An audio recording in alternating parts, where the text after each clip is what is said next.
Dean. Welcome to Week in Review. This is my buddy Brutus. He is just over 7 months old. We're going to tell you more details about him in just a bit. We want to thank everyone who helped us out with our Movember event last weekend. 71 cats and kittens were adopted out. Congratulations on finding a new addition for your families. A great event, a great success. Now, we have turned the corner weather-wise. It is very cold out there. The Polar Vortex is upon us. But that does mean that we have to be really conscious of it and make sure that our animals are very, very safe, especially if they're spending time outdoors. I sat down with Officer Gray from our Animal Protection Department, and she has some great information. Yeah, when we're looking at dogs, what we really want to make sure is that they have an actual insulated shelter. Even if you've got your northern breeds or breeds with short hair, they need to have a shelter that's adequate for them. So things that you want to see inside the shelter is some kind of bedding like straw so that they can really nestle in there and get warm. You don't want to see any blankets inside of the shelter because what happens when the blankets get cold and wet, they freeze. So it actually makes the animal colder. It doesn't help to make them warmer at all. You want to be really careful when you're giving your animal water outside that you're not giving it to them in a metal dish. Otherwise the water is just going to freeze and you could potentially cause injury if your dog's tongue is getting stuck to it. So the best bet would be something like this. You've got a plastic heated water dish and where the electrical cord actually has wire around it to protect the dog as well. So if you're going to provide your dog with water outside, make sure it's done in a really safe manner to make sure that your animal is being taken care of. When you're putting something like this, like a jacket on your animal, that's good when you're taking them for a quick brief walk or you're letting them outside just for a bathroom break.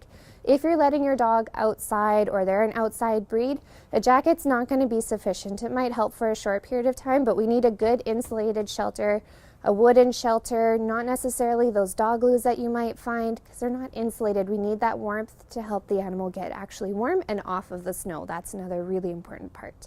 Signs of actual physical distress in a dog would be when they look like they're dancing. They're really trying to lift their legs high and get them off of the snow.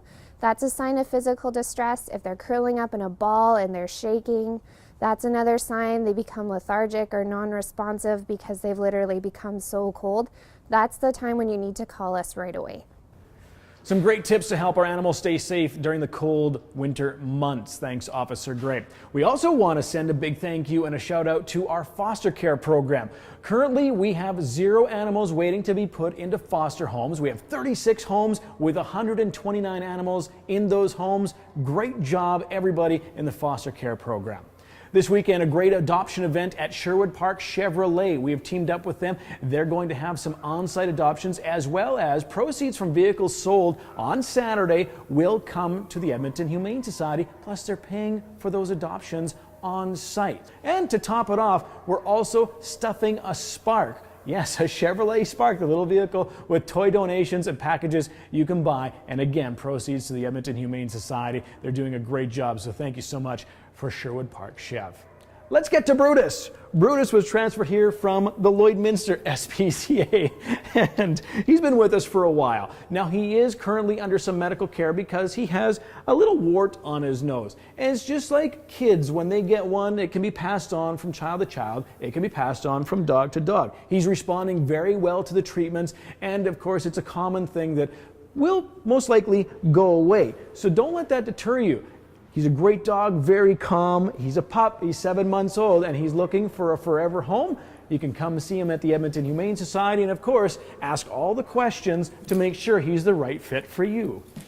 That's Week in Review. I'm Warren Dean, and Brutus is ready to go.